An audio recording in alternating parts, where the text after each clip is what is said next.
नमस्कार दोस्तों, मैं हूं रवि राजकुमार सिंह चौहान। आप सभी लोगों का पुनः अवेयर 24 यूट्यूब चैनल पर मैं स्वागत करता हूं।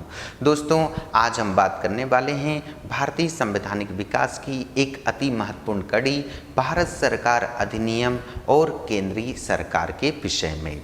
हम देखेंगे दोस्तों कि आखिर केंद्रीय सरकार में गवर्नर जनरल की क्या स्थिति को प्रावधानित किया गया था इस एक्ट में, और हमारे देश का वास्तविक शासन संचालन आखिर किसके पास था।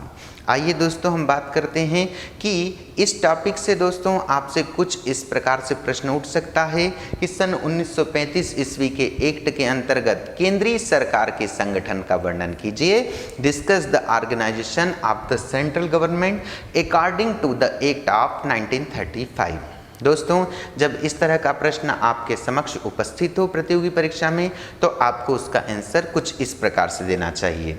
लेकिन दोस्तों, आपको ध्यान रखना चाहिए कि आखिर केंद्रीय सरकार है क्या। तो दोस्तों, केंद्रीय सरकार मतलब जो भारत में शासन व्यवस्था का संचालन करेगी। ध्यान रखिएगा दोस्तों, ब्रिटिश सरकार ने भारत सरकार अधिनियम 1935 के द्वारा केंद्रीय स्तर पर उत्तरदायी शासन की स्थापना नहीं करी और क्या थोप दिया केंद्र पे, वह शासन जो प्रांतों में असफल हो गया था, जिसे हम जानते हैं डायर की गवर्निंग सिस्टम या द्वैध शासन प्रणाली। ठीक है, तो अब केंद्र में क्या लागू कर दी, 1935 के भारत सरकार अधिनियम के द्वारा द्वैध शासन व्यवस्था को लागू कर दिया। साथ में दोस्तों, केंद्रीय कार्यपालिका को इस एक्ट के द्वारा 3 वर्गों में विभाजित कर दिया गया। अब ये 3 वर्ग क्या हैं दोस्तों, इनके बारे में हम देखते हैं। सबसे पहला, गवर्नर जनरल को स्वव्यय की शक्तियां और विशेष उत्तरदायित्व इस एक्ट के अधीन सौंपे गए। तत्पश्चात गवर्नर जनरल के साथ संरक्षित विषयों का शासन उसकी कार्यकारी परिषद को सौंपा गया। दोस्तों ध्यान रखिएगा, अब गवर्नर जनरल की कार्यकारी परिषद के सदस्य केंद्रीय व्यवस्थापिका के अंग भी बन गए। ध्यान रखिएगा दोस्तों, केंद्रीय कार्यपालिका का एक वर्ग और था जिसे हम जानते हैं मंत्री परिषद के सदस्य गणों के नाम से। ध्यान रखिएगा, मंत्री परिषद के सदस्य गणों को हस्तांतरित विषय संभालने का दायित्व सौंपा गया। तो इस प्रकार से देखें, केंद्रीय सरकार के 3 वर्ग हैं। एक, स्वयं गवर्नर जनरल अपनी स्वव्यय की शक्तियों और विशेष उत्तरदायित्व के नाते। दूसरा, गवर्नर जनरल और उसकी कार्यकारी परिषद जो करेंगी संरक्षित विषयों का शासन कार्य का संचालन, और गवर्नर जनरल एवं मंत्री परिषद जो करेंगी हस्तांतरित विषयों के शासन का संचालन। ठीक है, तो अब केंद्रीय सरकार के 3 वर्ग हैं यह। तत्पश्चात दोस्तों हम देखते हैं कि आखिर इस एक्ट के पारित होते समय, इस केंद्रीय सरकार के प्रावधानित होते समय तत्कालीन ब्रिटिश हुक्मरान कौन थे। तो ध्यान रखिएगा दोस्तों, तत्कालीन ब्रिटिश क्राउन थे श्री जॉर्ज फिफ्थ। तत्कालीन गवर्नर जनरल ऑफ इंडिया के पद पर सुशोभित थे लॉर्ड विलिंगटन। तत्कालीन ब्रिटिश प्रधानमंत्री थे श्री रैमजे मैकडोनल्ड, और तत्कालीन भारत राज्य सचिव थे लॉर्ड जेटलैंड। ठीक है, इन्हीं चारों महानुभावों के सामंजस्य से भारत सरकार एक्ट पारित हुआ और उसमें केंद्रीय सरकार के विषय में प्रावधान भी किए गए। देखते हैं दोस्तों हम इस एक्ट के अंतर्गत गवर्नर जनरल ऑफ इंडिया की क्या स्थिति थी। तो ध्यान रखिएगा दोस्तों, हम देखते हैं position of governor general of India. दोस्तों, केंद्रीय सरकार में, केंद्रीय कार्यपालिका में गवर्नर जनरल ऑफ इंडिया की स्थिति होती थी केंद्र बिंदु की। वह फोकल पॉइंट हुआ करता था केंद्रीय सरकार का, केंद्रीय कार्यपालिका का। गवर्नर जनरल के संबंध में महात्मा गांधी ने 23 फरवरी 1938 को एक वक्तव्य दिया था। उस वक्तव्य में उन्होंने कहा था कि गवर्नर जनरल तथा अन्य जो भी पदाधिकारी थे ब्रिटिश, वे सर्वाधिकार संपन्न और स्वेच्छाचारी व्यक्तित्वधारी थे। समझ सकते हैं आप कि गवर्नर जनरल और जो महत्वपूर्ण प्राधिकारी थे, महत्वपूर्ण पदाधिकारी थे ब्रिटिश सरकार द्वारा नियुक्त, वे कैसे थे। उनके पास सभी शक्तियां थी, वे स्वेच्छाचारी थे और उनका व्यक्तित्व इन दोनों से ही मिलकर बना था। तत्पश्चात दोस्तों हम देखते हैं कि गवर्नर जनरल ऑफ इंडिया को भारत में ब्रिटिश सम्राट का अभिकर्ता या एजेंट माना जाता था। British crown governor general of India की पोस्ट पर किसी व्यक्ति को 5 वर्षों के लिए नियुक्त करता था, यह था उसका सामान्य कार्यकाल। गवर्नर जनरल ऑफ इंडिया को भारतीय कोष से लगभग 2,56,000 रुपये वार्षिक वेतन और 1,72,700 रुपये भत्ते के फलस्वरूप प्राप्त होते थे। तो यह था गवर्नर जनरल ऑफ इंडिया का वेतन और भत्ता, उसका कार्यकाल और उसकी भूमिका क्या थी भारत में। ठीक है, भूमिका थी उसकी ब्रिटिश सम्राट के अभिकर्ता या एजेंट की। ध्यान रखिएगा दोस्तों, गवर्नर जनरल को इस एक्ट के माध्यम से कई तरह की शक्तियां सौंपी गई। अब हम इन्हीं पावर्स का अध्ययन करते हैं कि गवर्नर जनरल ऑफ इंडिया को यह किस तरह की पावर सौंपी गई थी इस एक्ट में। ध्यान रखिएगा दोस्तों, ब्रिटिश सरकार ने भारत सरकार अधिनियम 1935 के द्वारा गवर्नर जनरल ऑफ इंडिया को व्यापक शक्तियां सौंपी। दोस्तों, उसकी तुलना निरंकुश मुगल सम्राटों से भी की जाने लगी। मतलब जो गवर्नर जनरल ऑफ इंडिया है वह निरंकुश मुगल सम्राट की स्थिति का था, ऐसा मानना था आलोचकों का। गवर्नर जनरल ऑफ इंडिया की शक्तियों के संबंध में सर विंस्टन चर्चिल ने लिखा था कि भारत के वायसराय के पास हिटलर और मुसोलिनी की समस्त शक्तियां हैं और वह अपनी कलम की ताकत से संविधान को एक क्षण में ही समाप्त कर सकता है। इस प्रकार गवर्नर जनरल ऑफ इंडिया एक प्रबल सेना का स्वामी है। ध्यान रखिएगा दोस्तों, जिन लोगों का जिक्र सर विंस्टन चर्चिल कर रहे हैं, हिटलर और मुसोलिनी का, यह क्रमशः जर्मनी और इटली के शासक थे। और दोस्तों, इन्होंने क्रमशः नाजीवाद और फासीवाद जैसी राजनीतिक विचारधारा को भी जन्म दिया और इसी के फलस्वरूप भारत और पूरा विश्व द्वितीय विश्व युद्ध के चक्रव्यूह में फंस गए थे, जिसमें मानवता का नाश हुआ था। ठीक है दोस्तों, तो सोचिएगा, गवर्नर जनरल ऑफ इंडिया की तुलना कर रहे हैं वे हिटलर और मुसोलिनी जैसे तानाशाहों से। ठीक है, तत्पश्चात दोस्तों हम देखते हैं गवर्नर जनरल ऑफ इंडिया की शक्तियों के विषय में एक सिनॉप्सिस के माध्यम से, फिर हम इसके सिनॉप्सिस का एक एक विश्लेषणात्मक रूप से अध्ययन करेंगे। सबसे पहले दोस्तों, गवर्नर जनरल को यह शक्तियां प्राप्त थी जिसके अंतर्गत संरक्षित विषयों के शासन की व्यवस्था, administrative system of reserve issues, तत्पश्चात हस्तांतरित विषयों का शासन, administrative system of transferred issue, तत्पश्चात गवर्नर जनरल ऑफ इंडिया की स्वयं की शक्तियां, discretionary power of governor general in India, व्यक्तिगत निर्णय लेने का अधिकारों की व्यवस्था, power of individual judgement, governor general की नियुक्ति संबंधी शक्तियां, appointment power of governor general, तत्पश्चात गवर्नर जनरल की प्रांतीय शक्तियां, provincial powers of governor general, governor general की विधायिनी शक्तियां अर्थात legislative powers of governor general, governor general की वित्तीय शक्तियां अर्थात financial powers of governor general, governor general की आपातकालीन शक्तियां अर्थात emergency powers of governor general. तो देखा दोस्तों आपने, एक संक्षिप्त रूप से गवर्नर जनरल को कितनी विस्तृत शक्तियां शासन प्रशासन के हर क्षेत्र में सौंपी गई। अब दोस्तों हम एक एक करके इसकी शक्तियां का अध्ययन करते हैं जो उसे इस एक्ट के अंतर्गत प्राप्त हुई। सबसे पहले दोस्तों, संरक्षित विषयों के शासन की व्यवस्था। ध्यान रखिएगा दोस्तों, सन 1935 के भारत सरकार अधिनियम के द्वारा अब केंद्र में वेद शासन व्यवस्था को स्थापित किया, जिसके अंतर्गत जो केंद्रीय विषय थे उन्हें दो वर्गों में बांटा गया, संरक्षित विषय और हस्तांतरित विषय। दोस्तों इनमें से अब हम बात करते हैं संरक्षित विषयों के शासन के संदर्भ में। ध्यान रखिएगा, संरक्षित विषयों में के अंतर्गत निम्नलिखित विषय शामिल थे, जैसे सुरक्षा, जैसे धार्मिक मामले, जैसे कबायली मामले, जैसे विदेश नीति संबंधी मामले। तो दोस्तों यह थे मुख्य संरक्षित विषय जिनके विषय में गवर्नर जनरल ऑफ इंडिया अपनी कार्यकारी परिषद के माध्यम से शासन का संचालन करता था। उपरोक्त विषयों पर शासन करने का अधिकार गवर्नर जनरल और उसकी कार्यकारिणी परिषद को दिया गया। Governor general of India in विषयों पर स्वविवेक से निर्णय ले सकता था। गवर्नर जनरल ऑफ इंडिया किसी के भी प्रति इन विषयों के संदर्भ में उत्तरदायी नहीं था, वह केवल ब्रिटिश संसद के प्रति ही उत्तरदायी था, जिसमें भारत मंत्री मध्यस्थता करते थे। अर्थात भारत मंत्री के माध्यम से वह ब्रिटिश संसद के प्रति उत्तरदायी हुआ करता था संरक्षित विषयों के प्रशासन में।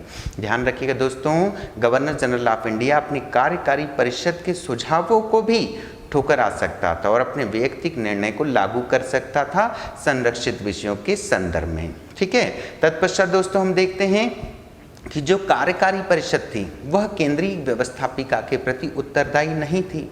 यह भी एक इसका महत्वपूर्ण फीचर था दोस्तों कि गवर्नर जनरल ऑफ इंडिया किसके प्रति उत्तरदायी, ब्रिटिश संसद, और उसकी कार्यकारी परिषद केंद्रीय व्यवस्थापिका के प्रति भी उत्तरदायी नहीं है और न ही वह ब्रिटिश संसद के प्रति उत्तरदायी है। कार्यकारी परिषद केवल गवर्नर जनरल ऑफ इंडिया के प्रति ही उत्तरदायी है।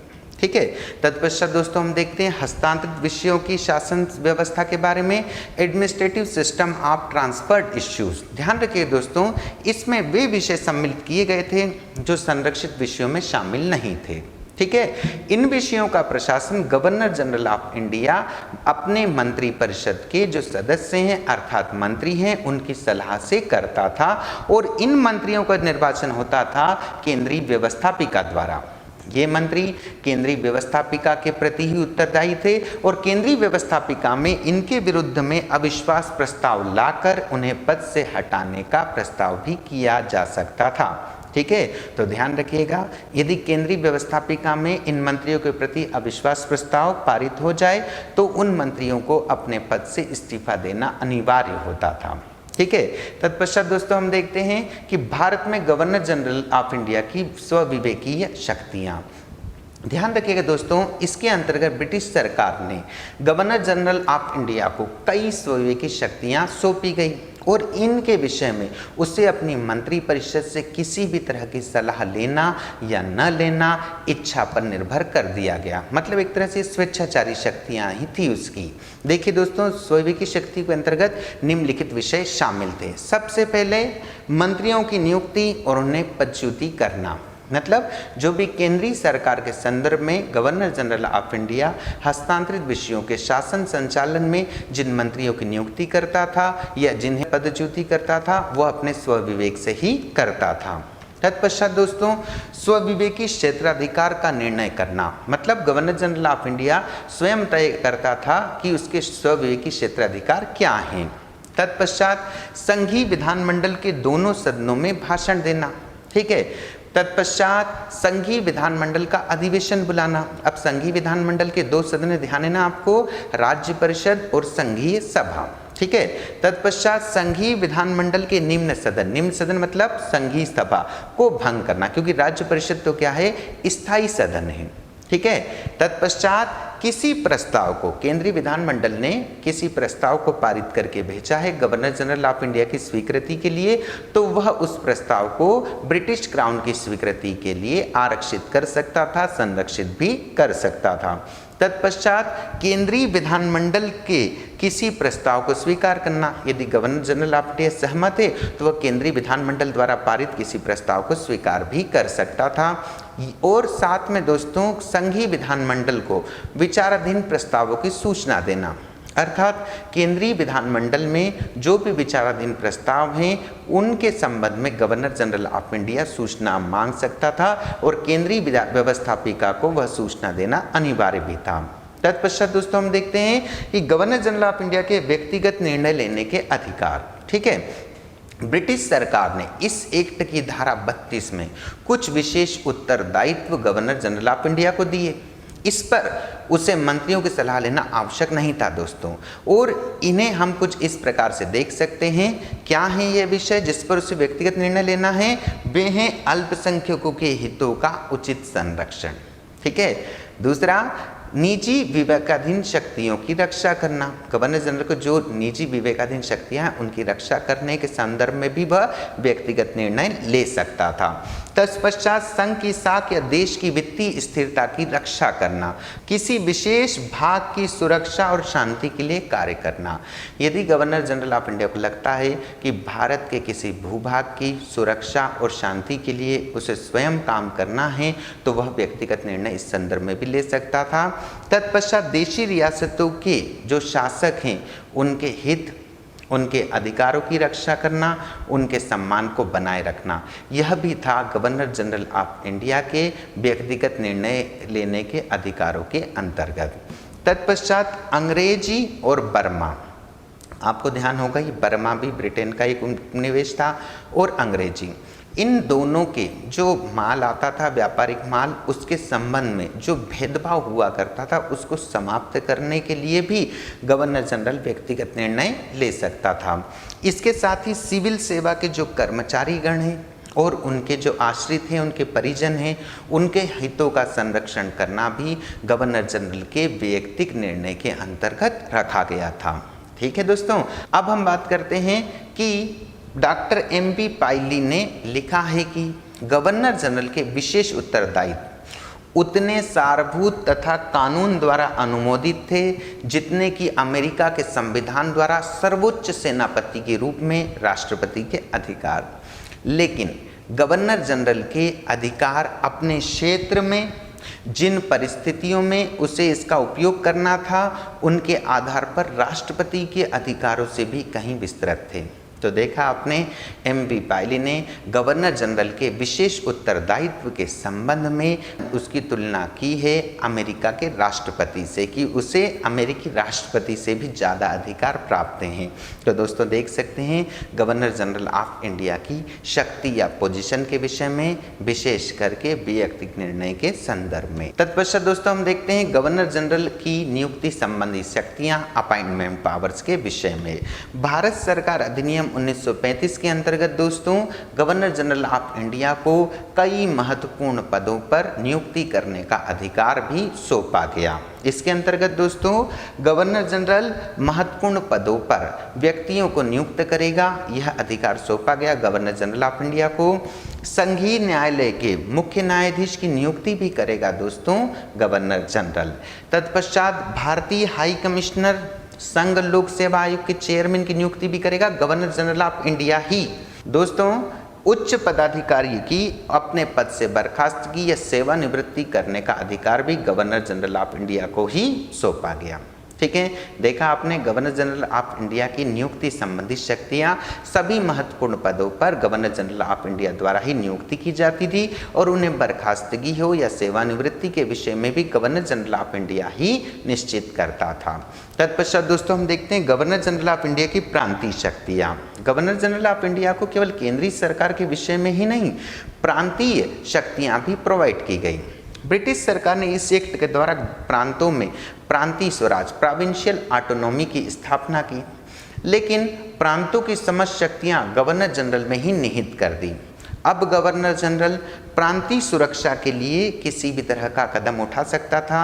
वह किसी प्रांत के गवर्नर को किसी भी तरह का आदेश और निर्देश दे सकता था और उसका परिपालन करना प्रांतीय गवर्नर का एक कर्तव्य घोषित किया गया। गवर्नर जनरल भारतीय अर्थव्यवस्था की दृष्टि से प्रांतीय अर्थव्यवस्था पर भी नियंत्रण करता था और प्रांतीय विधानमंडलों को कुछ प्रस्तावों पर उससे पूर्वानुमति लेना आवश्यक था। ठीक है, तो गवर्नर जनरल ऑफ इंडिया केवल केंद्रीय सरकार के परिप्रेक्ष्य में ही नहीं, प्रांतीय सरकारों के परिप्रेक्ष्य में भी काफ़ी महत्वपूर्ण पद रहा है। तत्पश्चात दोस्तों हम देखते हैं कि गवर्नर जनरल की विधायिनी शक्ति या लेजिस्लेटिव पावर्स क्या थी। तो इस एक्ट में गवर्नर जनरल ऑफ इंडिया को निम्नलिखित विधायी शक्तियां प्रोवाइड की गई। क्या की गई दोस्तों? सबसे पहला, केंद्रीय विधानमंडल के सदनों का अधिवेशन बुलाना और उस अधिवेशन को खत्म करना, सत्रावसान करना, स्थगित करना, यह सब पावर थी गवर्नर जनरल ऑफ इंडिया की। तत्पश्चात विधानमंडल में दोस्तों ध्यान रखिएगा, संघीय सभा की बात कर रहा हूँ, निम्न सदन की। राज्य परिषद को वह भंग नहीं कर सकता था, लेकिन जो केंद्रीय विधानमंडल के निम्न सदन है संघीय सभा का, उसको भंग करने का अधिकार गवर्नर जनरल ऑफ इंडिया को ही दिया गया। तत्पश्चात दोस्तों गवर्नर जनरल ऑफ इंडिया विधानमंडल को संदेश भेज सकता था और विधेयकों को यदि वह अनुचित समझता था तो उस विधेयक को वह अस्वीकृत भी कर सकता था, भले ही केंद्रीय विधानमंडल उसे पारित करके गवर्नर जनरल के पास स्वीकृति के लिए भेजे। तत्पश्चात दोस्तों कुछ विधेयकों के संबंध में गवर्नर जनरल ऑफ इंडिया की पूर्वानुमति अनिवार्य थी। तत्पश्चात गवर्नर जनरल ऑफ इंडिया को कुछ विधेयकों को ब्रिटिश क्राउन की स्वीकृति हेतु आरक्षित करने का अधिकार भी था। ठीक है, तो वह केंद्रीय विधानमंडल द्वारा पारित किसी विधेयक को ब्रिटिश क्राउन के विचार के लिए आरक्षित भी कर सकता था। गवर्नर जनरल ऑफ इंडिया प्रशासनिक सुविधा के लिए मंत्रियों में कार्य विभाजन और विधायी और वित्तीय शक्तियों के संबंध में नियम निर्माण भी कर सकता था। तो दोस्तों देखा आपने गवर्नर जनरल को कितनी महत्वपूर्ण विधायी शक्तियां प्राप्त थी।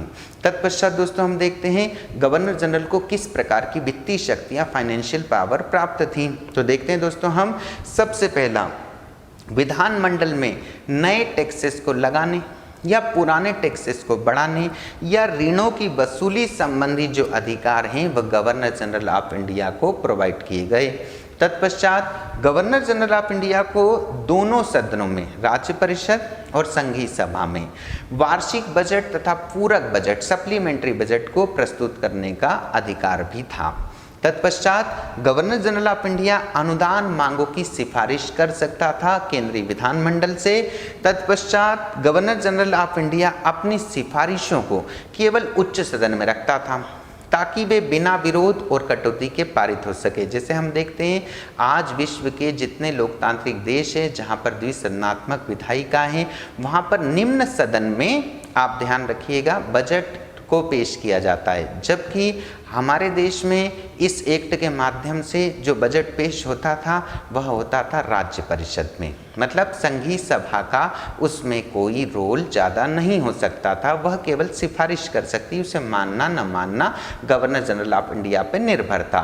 ध्यान रखिएगा गवर्नर जनरल ऑफ इंडिया अपनी सिफारिश को उच्च सदन में पेश करता था ताकि वे बिना विरोध और कटौती के पास हो सकें। तत्पश्चात दोस्तों हम देखते हैं गवर्नर जनरल ऑफ इंडिया की आपातकालीन शक्तियाँ, इमरजेंसी पावर्स के विषय में। गवर्नर जनरल ऑफ इंडिया को निम्नलिखित इमरजेंसी पावर थी। सबसे पहली आपातकाल की उद्घोषणा करना।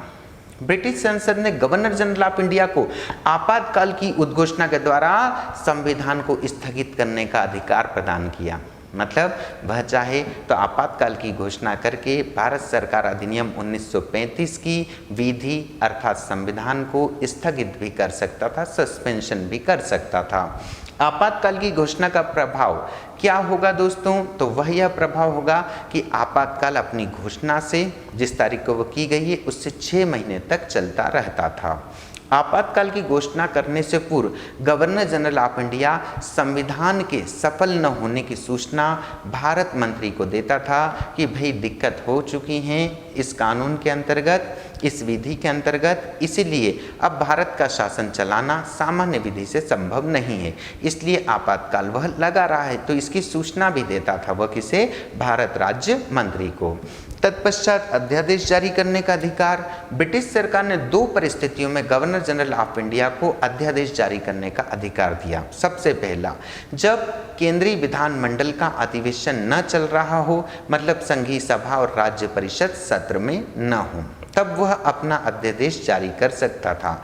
इसके अलावा वह अपने जो वैयक्तिक दायित्व हैं उनकी पूर्ति के लिए भी अध्यादेश जारी कर सकता था। ठीक है दोस्तों।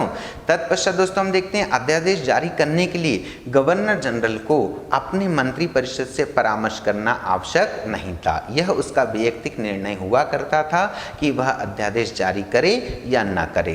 तत्पश्चात दोस्तों गवर्नर जनरल को विशेष अधिनियम बनाने का भी इस एक्ट के अंतर्गत अधिकार दिया गया। गवर्नर जनरल अपने स्वविवेक से किसी व्यक्तिगत उद्देश्य की पूर्ति के लिए जो इस एक्ट के द्वारा उसे सौंपे गए हैं उसके लिए वह विधि बना सकता था, और वह विधि कहलाती थी गवर्नर जनरल की विधि, गवर्नर जनरल का एक्ट। ठीक है। तो दोस्तों आपने देखा गवर्नर जनरल को कितनी आपातकालीन शक्तियां व्यवस्थित रूप से प्राप्त थी ताकि वह अपने कार्यों का सुव्यवस्थित तरीके से संचालन कर सके, भले ही भारतीय हितों की उपेक्षा हो जाए। दोस्तों तो आपने देखा केंद्रीय सरकार में गवर्नर जनरल ऑफ इंडिया की स्थिति कितनी मजबूत थी। वह एक तरह से स्वेच्छाचारी शासक की भांति ही काम करता रहा, इसीलिए भारतीय विचारकों ने, बुद्धिजीवियों ने भारत सरकार अधिनियम 1935 में केंद्रीय शासन के विरुद्ध में अपने मत प्रकट किए। श्री के.टी. शाह ने लिखा था कि भारतीय लोकमत इसके विरुद्ध था। क्यों विरुद्ध था? क्योंकि इन्होंने सरकार के दैनंदिन के कार्यों का बहुत बड़ा भाग लोकप्रिय मंत्रियों के हाथों से छीन लिया। मतलब केंद्रीय सरकार के अंतर्गत जो दैनंदिन के कार्य थे उनका एक जो बड़ा भाग था वह छीन लिया था गवर्नर जनरल और उनके पदाधिकारियों ने अपनी स्वबी की शक्ति, व्यक्तिगत निर्णय की शक्ति के अंतर्गत। तत्पश्चात सर राफत अहमद खान ने लिखा था, अपनी पुस्तक थी उनकी भारतीय संघ शासन की विशेष जिम्मेदारियां संपूर्ण प्रशासन में व्याप्त थी और ऐसा कोई भी विषय नहीं था जिसमें इन्हें किसी भी समय लागू न किया जा सके। तो दोस्तों देखा आपने गवर्नर जनरल या गवर्नर की विशेष जिम्मेदारियों के विषय में सर राफत अहमद खान के कमेंट के बारे में। तत्पश्चात श्री ज्योति प्रसाद सूद ने लिखा है कि इन विशेष जिम्मेदारियों का उद्देश्य कार्यपालिका को और अधिक शक्तिशाली और स्वतंत्र बनाना, अतः वे उत्तरदायी शासन के सिद्धांत के प्रतिकूल थी। श्री ज्योति प्रसाद सूद का यह मानना है कि जो विशेष जिम्मेदारियां गवर्नर जनरल ऑफ इंडिया को सौंपी गई उसके अंतर्गत वह काफ़ी शक्तिशाली और एक तरह से केंद्रीय विधायिका के नियंत्रण से मुक्त था और यह उत्तरदायी शासन के बिल्कुल विरुद्ध था। दोस्तों अब आपने देखा कि केंद्रीय सरकार में गवर्नर जनरल ऑफ इंडिया की स्थिति कितनी मजबूत थी और यह केंद्रीय शासन की व्यवस्था का उद्देश्य भी था अंग्रेजी हितों का संरक्षण, ना कि भारतीय हितों के बारे में ध्यान रखना। ठीक है दोस्तों आपको हमारी यह प्रस्तुति कैसे लगी? सोशल मीडिया के माध्यम से आप हमें संपर्क करके अपनी प्रतिक्रिया दे सकते हैं। धन्यवाद।